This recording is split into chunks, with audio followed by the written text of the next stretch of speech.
എഴുന്നേറ്റ് പ്രകാശിക്കുക. Rise up and shine, rise up and shine. നമ്മളോട് ദൈവം പറയുന്നത് എഴുന്നേറ്റ് പ്രകാശിക്കുക. ദൈവത്തിന് നമ്മളെ ജീവനുള്ള നക്ഷത്രത്തെ പോലെ, ദൈവത്തെ പോലെ തന്നെ ആക്കി കാണിക്കാൻ ദൈവത്തിന് വലിയ ഇഷ്ടമാണ്. നമുക്ക് നമ്മുടെ പ്രായം ചെന്ന വല്യപ്പച്ചന്മാർ, നമ്മളൊക്കെ പഠിച്ച് വലുതാകുമ്പം വല്യപ്പച്ചന്മാർ അല്ലെ അപ്പന്മാർ നമ്മളെക്കുറിച്ച് അങ്ങ് പുകഴ്ത്തുന്ന കേട്ടാൽ തോന്നിക്കും നമ്മളെക്കുറിച്ചാണോ ഈ പറയുന്നതെന്ന്. അതുപോലെ അവർ നമ്മളെക്കുറിച്ച് പ്രശംസിക്കും. അങ്ങനെ ദൈവം പ്രശംസിക്കുന്നുണ്ട് നമ്മളെക്കുറിച്ച്. അതുപോലെ നമ്മൾ വേദപുസ്തകത്തിൽ കാണുന്നുണ്ട്, ഇയ്യോബിനെക്കുറിച്ച് ദൈവം പ്രശംസിക്കുന്ന കാണാം. ദൈവം അതുകൊണ്ടാണ് പിശാചിന് പിടിക്കാഞ്ഞത്. അപ്പം ദൈവം നമ്മളെ നോക്കി പ്രശംസിക്കും. അവൻ്റെ കാര്യം എപ്പം നമ്മൾ എടുത്തു പറഞ്ഞാൽ, ഒരു ഗ്ലാസ് വെള്ളം നമ്മൾ ദൈവനാമത്തിൽ കൊടുത്താൽ പോലും സ്വർഗത്തിൽ അത് പറയുമെന്ന് ചിന്തിച്ചാൽ എന്തുമാത്രം നന്മ നമ്മളെക്കുറിച്ച് ദൈവം പറയുന്നുണ്ട്. പക്ഷെ നമ്മൾ എപ്പോഴും അത് ചിന്തിച്ചിട്ടുണ്ട്, ദൈവം എന്നെക്കുറിച്ച് നന്മ പറഞ്ഞുകൊണ്ടിരിക്കുന്നു. ആരെങ്കിലും ചിന്തിച്ചിട്ടുണ്ടോ? അപ്പം ഞാനും അത് ചിന്തിക്കുക, എന്നെക്കുറിച്ച് നന്മ അവിടെ പറഞ്ഞുകൊണ്ടിരിക്കുന്നുണ്ടല്ലോ എന്ന്. That's beautiful to think like that. നമ്മളെക്കുറിച്ച് ദൈവം നന്മ പറയുന്നു. കാരണം ദൈവത്തിൻ്റെ മുമ്പിൽ ഇരിക്കുന്നവരെക്കുറിച്ച്, നമ്മളിപ്പോൾ ഒരു കൊച്ചു കുഞ്ഞുണ്ടായെങ്കിൽ ആ കൊച്ചിനെക്കുറിച്ച് എന്തുമാത്രം ഒരു വയസ്സ്, ഒരു മാസം ആകുമ്പോൾ അതിനെക്കുറിച്ച് വർണ്ണിക്കും, ഉണ്ടാകുമ്പോൾ അതിൻ്റെ കണ്ണിനെ വർണ്ണിക്കും, അതിൻ്റെ ചെവി വർണ്ണിക്കും, അതിൻ്റെ മുടി വർണ്ണിക്കും, അതിൻ്റെ കാല് വർണ്ണിക്കും, അതിൻ്റെ എന്തെല്ലാം നമ്മൾ വർണ്ണിക്കും. കാരണം ദ ചൈൽഡ് ഈസ് പ്രഷ്യസ്. അതുപോലെ ദൈവത്തിന് നമ്മൾ വിലപ്പെട്ടതാണ്. അതുകൊണ്ടാണ് ദൈവം പറയുന്നത്. ഇത്രയൊക്കെ സത്യം ഈ ഞാൻ പറയുന്നതന്നെ നിങ്ങൾ കേട്ടല്ലോ. ഞാനീ പറയുന്നതിൽ ആബ്സല്യൂട്ട് ട്രൂത്താണ്. അതൊന്നും ഇരുട്ടിന് മറച്ചു വെക്കാനൊക്കത്തില്ല. കർത്താവ് പറയുന്നത്, യെശയ്യാ പറയുന്നത്, എഴുന്നേറ്റ് പ്രകാശിക്ക്, നിൻ്റെ പ്രകാശം വന്നിരിക്കുന്നു. ഇത്രയും വെളിച്ചം വന്നപ്പോഴത്തേക്ക് പ്രകാശമായി. യഹോവയുടെ തേജസ് നിൻ്റെ മേൽ ഉദിച്ചിരിക്കുന്നു. So I am transporting you or translating you from darkness into the light. അതാണ് എൻ്റെ ഈ വചനത്തിൻ്റെ ഏറ്റവും വലിയ ശക്തി.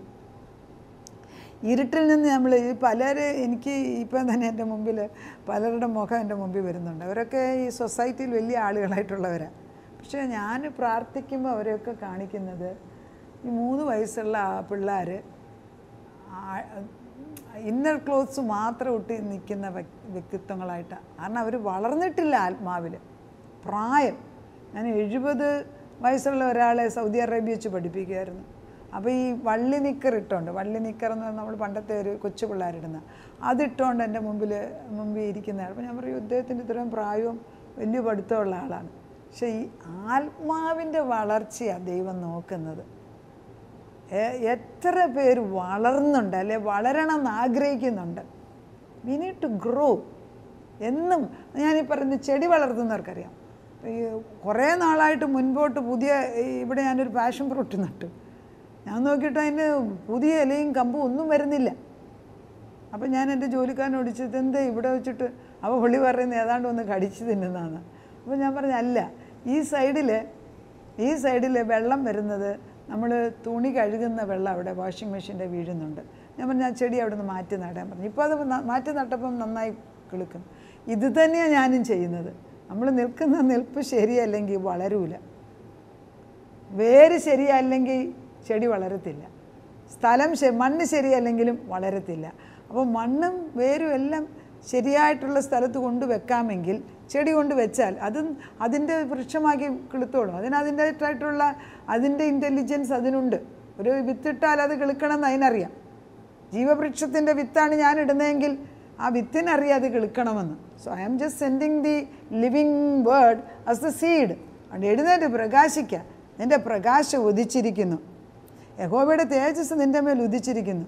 എന്നിട്ട് പിന്നെ പറയുന്നു, അന്ധകാരം ഭൂമിയെയും, ഇതൊന്നും മാറിയിട്ട് ഇപ്പോഴും ഭൂമിയിൽ അന്ധകാരം തന്നെ, ഭൂമിയെയും കൂരിട്ട് ജാതികളെയും മൂടുന്നു, പക്ഷെ നിൻ്റെ മേലോ യഹോവ ഉദിക്കും. അവിടെയാണ് ശത്രുക്കൾ മുൻപാകെ, നമ്മൾ പാടില്ല, ശത്രുക്കൾ മുൻപാകെ മേശയൊരുക്കുന്ന ദൈവത്തിനു സ്തോത്രം എന്നും എന്നേക്കും, എൻ്റെ ദൈവത്തിനു സ്തോത്രം എന്നും എന്നേക്കും. എന്താ? അപ്പോൾ ദൈവത്തിൻ്റെ പ്രകാശം എൻ്റെ മേൽ വീഴുമ്പോൾ എനിക്ക് ദൈവം ശത്രുക്കളുടെ മുൻപിൽ മേശയൊരുക്കും. എല്ലാ ഇരുട്ടും ഒന്നിച്ച് മാറ്റാനൊന്നും ദൈവത്തിന് പ്ലാനില്ലെന്ന്. ഭൂമി ഇരുട്ടുന്ന ഇരുട്ടിലോട്ട് പോയിക്കൊണ്ടിരിക്കുക. 2 സയൻറ്റിസ്റ്റൊക്കെ കണ്ടുപിടിച്ചിട്ടുണ്ടല്ലോ. ഇനി മരിക്കേണ്ട ആവശ്യമില്ലെന്ന്. അത് ജഡത്തെക്കുറിച്ചുള്ളതാണ്, മനസ്സിലായത്. മരുന്ന് കുത്തിവെച്ചിട്ട് വേണേൽ ഇവിടെ ജീവിപ്പിക്കാം. അതല്ല ഞാനീ പറയുന്നത്. നമ്മൾ ആത്മാവിനെ ജീവിച്ചു കഴിഞ്ഞാൽ നമുക്ക് മരണമില്ല. അപ്പോൾ അവൻ്റെ തേജസ് നമ്മുടെ മേൽ വീഴുന്നു. അപ്പോൾ നീ തലപൊക്കി നോക്കണം. എപ്പോഴാണ് ദൈവ തേജസ് വീഴുമ്പോൾ? നിൻ്റെ പുത്രന്മാർ, യെശയ്യാ 60:4, നിൻ്റെ പുത്രന്മാർ ദൂരത്തുനിന്ന് പറഞ്ഞാൽ ഇപ്പോഴും കാണുന്നുണ്ടോ? നിങ്ങളുടെ കണ്ണുകൊണ്ട് കാണുന്നുണ്ടോ? അകത്തെ കണ്ണുകൊണ്ട് കാണുന്നുണ്ടോ? ദൂരെ ഇരിക്കുന്ന മക്കൾ നടന്ന് കടന്നു വരികയാണ്. ബിക്കോസ് ആത്മാവിൻ്റെ കണ്ണിന് എത്ര ദൂരം വരെയും കാണാം. ദൈവവചനം പറയുന്നു. ഞാൻ ഈ കഴിഞ്ഞ ദിവസം ഈ ആബിഗേൽ എന്ന് പറഞ്ഞ കുഞ്ഞ് ആരോ പിടിച്ചുകൊണ്ട് പോയി. നമ്മളെല്ലാവരും പ്രാർത്ഥിച്ചു. നമുക്കെല്ലാം ഭയം തോന്നി, നമുക്കെല്ലാം പ്രയാസം തോന്നി. കാരണം നമ്മുടെ ദേശത്തൊക്കെ ഇത് നടക്കാമെന്ന് പറയുന്നത് അങ്ങോട്ട് മനസ്സിനങ്ങോട്ട് ചിന്തിക്കാനൊക്കത്തില്ല. അപ്പം ഞാൻ ഞങ്ങളുടെ പ്രേ ഗ്രൂപ്പിലൊക്കെ എല്ലാവരോടും പ്രാർത്ഥിക്കാൻ പറഞ്ഞു. ഞാനും പ്രാർത്ഥിച്ചു. പക്ഷെ ഞാൻ ദൈവത്തോട് പറഞ്ഞു ഒരു കാര്യം. ഞാൻ ദൈവത്തോട് പറഞ്ഞത്, അല്ല ഈ കള്ളന്മാർ എവിടെ പോയിരുന്നാലും എന്നാ, നക്ഷത്രത്തിൻ്റെ ഇടയ്ക്ക് അവർ കൂട് വെച്ചാൽ നീ കാണും, പാതാളത്തിൻ്റെ ഇടയ്ക്ക് പാവിരിച്ചാലും നീ കാണും. ഇത് മനുഷ്യൻ്റെ മുൻപിൽ നിന്ന് മറിഞ്ഞിരിക്കുന്നെങ്കിലും ആ കുഞ്ഞ് നിൻ്റെ മുമ്പിൽ നിന്ന് മറിഞ്ഞിട്ടില്ല. അതിനെ ഒരാപത്തും കൂടാതെ തിരിച്ചു കൊണ്ട് കൊടുക്കണം. അങ്ങനെ തന്നെ ഞാൻ പറഞ്ഞു. അങ്ങനെ പ്രാർത്ഥിച്ച് ഞാൻ ഉച്ചയ്ക്ക് ഞാൻ കിടക്കുമ്പോൾ കൊണ്ട് കൊടുക്കുന്നതായിട്ട് എൻ്റെ ആത്മാവിനെ തോന്നിപ്പിച്ചു. അപ്പോൾ ഞാൻ വിചാരിച്ചു എനിക്ക് തോന്നുന്നതായിരിക്കും. നമുക്കെപ്പോഴും പ്രാർത്ഥിച്ചു കഴിഞ്ഞാൽ സംശയങ്ങളുണ്ടല്ലോ. പക്ഷെ നമ്മൾ പ്രാർത്ഥിച്ചയച്ച വചനം എന്തുവാ? ആകാശമണ്ഡലത്തിൽ നക്ഷത്രത്തിൻ്റെ ഇടയ്ക്ക് അവൻ കൂട് വെച്ചാലും അല്ല പാതാളത്തിന്, ശരിയല്ലേ? ആ പാതാളം അവിടെ തന്നെ ആ കൊച്ചിനെ അവർ സൂക്ഷിച്ചു വെച്ച് അവരങ്ങ് കൊണ്ടുപോയില്ല. പക്ഷേ അവർക്ക് ഉൾക്കൊള്ളാനൊക്കാത്ത വണ്ണം ദൈവത്തിൻ്റെ ആത്മാവ് അവിടെ ചെന്നു. അനേകരുടെ പ്രാർത്ഥന, അമ്മയപ്പന്മാരുടെ കരച്ചിൽ, പിന്നെ വിശുദ്ധന്മാരുടെ, ഇതൊക്കെ നമ്മൾ ഓർക്കുമ്പോൾ ഭൂമിയിലൊന്നും ദൈവം അറിയാതെ നടക്കുന്നില്ല. പക്ഷേ എനിക്കത് കേട്ടപ്പോൾ എനിക്കിങ്ങനെ ഒരു സംഭവം ഉണ്ടായപ്പോൾ ഞാൻ ഈ വചനത്തിൽ കൂടെ പറഞ്ഞു തരുന്നത്, ഇത് വരുന്നതിന് മുൻപേ നമുക്ക് പ്രാർത്ഥിക്കാൻ സാധിക്കും. കർത്താവ് പല ഇൻഡിക്കേഷൻ തരും, സൂക്ഷിച്ചോ സൂക്ഷിച്ചോ സൂക്ഷിച്ചോ എന്ന്. കാരണം നമുക്ക് അന്ധകാരമുള്ള ലോകമാണ്. അപ്പോൾ ദൈവം അതിന് മുൻപേ ഇൻഡിക്കേറ്റ് ചെയ്യുന്നതിന് വേലി കെട്ടി സ്ഥലങ്ങൾ ശുദ്ധിയാക്കി നമ്മുടെ ഭവനങ്ങൾ, നമ്മുടെ കുഞ്ഞുങ്ങൾ 91-ാം സങ്കീർത്തനത്തിന് അടിയിൽ കൊണ്ടുവരണം. അതെന്താ പഠിപ്പിക്കാത്തത്? അത് പഠിച്ചിരിക്കണം. അങ്ങനെ നമ്മൾ ചെയ്യാമെങ്കിൽ ദൈവത്തിൻ്റെ ആത്മാവ് പറയുന്നത് അതായത് നമ്മൾ ദൈവത്തിൻ്റെ ആ വെളിച്ചത്തിൽ ജീവിക്കുന്നതാണ് എങ്കിൽ ഈ വരാൻ പാകാവുന്ന പല ആപത്തുകളും നമുക്ക് തട്ടിമാറ്റാൻ സാധിക്കും.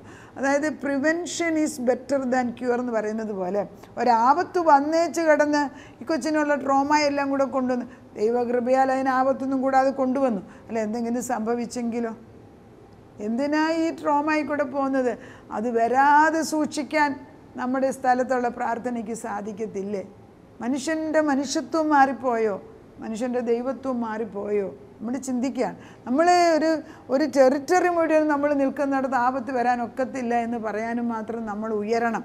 നമ്മളെ ദൈവം ഏൽപ്പിച്ചിരിക്കുന്ന അതൊക്കെ. അപ്പോൾ ദൈവത്തിൻ്റെ മുമ്പിൽ ഈ 2 പത്രോസ് 3:8 പറയുന്നുണ്ട്, A day with the Lord is like 1000 years, 1000 years is like A day before the load. ഒരു ദിവസം ദൈവത്തിൻ്റെ മുമ്പിൽ 1000 ദിവസം പോലെയും, 1000 years 1000 വർഷം പോലെയും, 1000 വർഷം ദൈവത്തിന് മുമ്പിൽ ഒരു ദിവസം പോലെ ആണെങ്കിൽ എന്നൊക്കെ ഏതൊക്കെ അബിഗേലിനെ എവിടെ കൊണ്ട് വെച്ചാലും അവരെവിടെയാണെങ്കിലും ദൈവം കണ്ടു കഴിഞ്ഞിരിക്കുക. കർത്താവ് അത് ചെയ്തു. അതുപോലെ നമ്മുടെ കുഞ്ഞുങ്ങളെ ഈ ആപത്ത് വരാതിരിക്കാൻ തക്കവണ്ണം ദൈവമേ എൻ്റെ ഈ പ്രാർത്ഥന അയക്കുന്നത് കുഞ്ഞുങ്ങൾക്ക് ചുറ്റും വേലി കെട്ടിത്തരണമേ. അവർ വഴിതെറ്റിപ്പോകുന്നെന്ന് നീ കാണുന്നെങ്കിൽ ആ വഴി ഇപ്പോഴേ അങ്ങ് അടയ്ക്കണമേ. പ്രാർത്ഥിക്കാം, നമുക്ക് പ്രാർത്ഥിക്കാം, നമ്മൾ പ്രാർത്ഥിക്കുക. പിന്നെ ചില സന്ദർഭങ്ങളിൽ ഈ സാഹചര്യങ്ങളിൽ കൂടെ പോകുന്നെങ്കിൽ ദൈവം അതിനെന്തോ ഒരു പോക്കുവഴി കണ്ടിട്ടുണ്ട്. I cannot explain everything, but definitely the light of God, ദൈവത്തിൻ്റെ വെളിച്ചമുള്ളിടത്ത് ഇരുളിന് ശക്തിയില്ല. ഇരുളിനെ അടിച്ചോടിക്കേണ്ട ചുമതല വെളിച്ചമുള്ളവരാകുന്നു നമ്മുടെ ജോലി. അതിനി ദൈവം ഇറങ്ങി വരുന്ന ആരും വിചാരിക്കല്ലേ. ദൈവം നമ്മളെ ഏൽപ്പിച്ചെന്ന് ഞാൻ 115-ാം സങ്കീർത്തനം 16-ാം വാക്യത്തിൽ ഞാൻ പഠിപ്പിച്ചു. ദൈവം സ്വർഗം ദൈവത്തിൻ്റെതാന്ന്, ഭൂമി നമ്മളെ ഏൽപ്പിച്ചിരിക്കുക. നമ്മളാണ് ഇതിൻ്റെ തീരുമാനം എടുക്കേണ്ടത്. അതുകൊണ്ട് ദൈവത്തിൽ ഉറച്ചു നിന്ന് വിശ്വസിച്ച് മുൻപോട്ട് പോവുക. യെശയ്യാ 61 തന്നെ അവസാന 60 ഇനി നിൻ്റെ ദേശത്ത് സാഹസവും, ആ വെളിച്ചമായാൽ ഇനി നിൻ്റെ ദേശത്ത് സാഹസവും നിൻ്റെ അതിരിനകത്ത് ശൂന്യവും നാശവും കേൾക്കയില്ല. വചനം എടുത്ത് ഇതൊക്കെ പറഞ്ഞ് ഞാൻ വിചാരിച്ചു അടുത്തായിരുന്നെങ്കിൽ ആ കൊച്ചിൻ്റെ വീട്ടിൽ ചെന്ന് ഇതൊക്കെ ഒന്ന് പറയാമെന്ന്. കാരണം കർത്താവിൻ്റെ മക്കളുള്ളിടത്ത് ദൈവത്തിൻ്റെ ശക്തി. ഇത് വരുന്നതിന് മുമ്പ് നമുക്ക് പ്രാർത്ഥിക്കണം. നിൻ്റെ മതിലുകൾക്ക് രക്ഷയെന്നും നിൻ്റെ വാതിലുകൾക്ക് സ്തുതിയെന്നും പറഞ്ഞ് നമ്മൾ വാതിലുകൾക്ക് സ്തുതി രക്ഷ എഴുതുക. കുഞ്ഞുങ്ങളിരിക്കുന്നതിന് ചുറ്റും എഴുതി കൊടുക്കുന്നു. പകൽ നേരത്തെ നിനക്ക് വെളിച്ച സൂര്യനല്ല, നിനക്ക് നിലാവിളിക്ക് വെളിച്ചം തരുന്ന ചന്ദ്രനല്ല, യഹോവ നിൻ്റെ നിത്യപ്രകാശവും നിൻ്റെ ദൈവം നിൻ്റെ തേജസ്സുമാവുന്നു. നിൻ്റെ സൂര്യൻ ഇനി അസ്തമിക്കുകയില്ല, നിൻ്റെ ചന്ദ്രൻ മറഞ്ഞു പോവുകയില്ല. യഹോവ നിൻ്റെ പ്രകാശമായിരിക്കും, നിത്യപ്രകാശം. നിൻ്റെ ദുഃഖകാലം തീർന്നു പോയിരിക്കുന്നു. അതാണ് നമ്മൾ ദൈവത്തിന് വേണ്ടി ജീവിക്കുക. കർത്താവ് തരുന്ന അനുഗ്രഹങ്ങൾ വാങ്ങിച്ചെടുക്കുക. നമുക്ക് പ്രാർത്ഥിക്കാം. അവിടുന്ന് ജീവൻ്റെ വെളിച്ചമാകിയാൽ ഞങ്ങൾ നിന്നെ നന്ദിയോടെ സ്തോത്രം ചെയ്യുന്നു. ഉന്നതനായ ദൈവത്തിൻ്റെ പരിശുദ്ധ നാമം വാഴ്ത്തപ്പെടുമാറാകട്ടെ. കൃപമേൽ കൃപ ചൊരിയുന്ന ദൈവത്തിന് നന്ദി പറയുന്നു.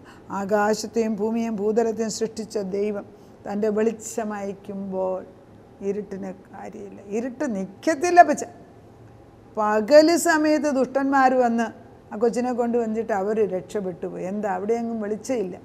വെളിച്ചമുണ്ടെങ്കിൽ കള്ളൻ അവനെ കാണാതിരിക്കുമോ? അപ്പം ദുഷ്ടതയ്ക്ക് അത്രമാത്രം പ്രബലതയാണ് ദേശത്ത്. The darkness is hovering Lord. അതിനെ വെട്ടിമാറ്റാൻ വെളിച്ചമുണ്ടാകട്ടെ എന്ന് ഞങ്ങൾ പ്രാർത്ഥിക്കുന്നു. ഇതൊന്നും ഞങ്ങളുടെ കുടുംബങ്ങളിലോ മക്കളിലോ മരുമക്കളിലോ കൊച്ചുമക്കളിലോ ഞങ്ങളുടെ ദേശത്തോ വരുത്തല്ലേ. ഞങ്ങളുടെ ഭവനങ്ങളിൽ ഇത് സംഭവിപ്പിക്കല്ലേ അപ്പച്ച. നിൻ്റെ വെളിച്ചം അയച്ചാട്ട്. നിൻ്റെ പ്രകാശത്തെ ഇരുട്ടിനെ പ്രവർത്തിക്കാൻ ഇടയിലപ്പച്ച. ദൈവ വെളിച്ചങ്ങളുള്ളിടത്ത് പിശാചിന് കയറാനൊക്കത്തില്ല.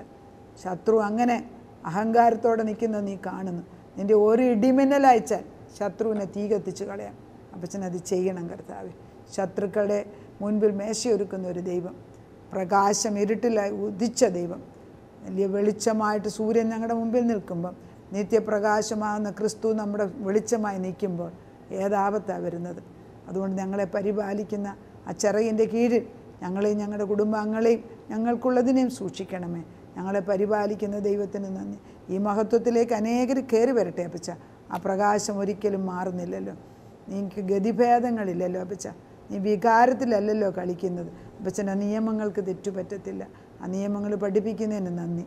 യേശു ക്രിസ്തുവിൻ്റെ പുണ്യനാമത്തിൽ തന്നെ ആമേൻ.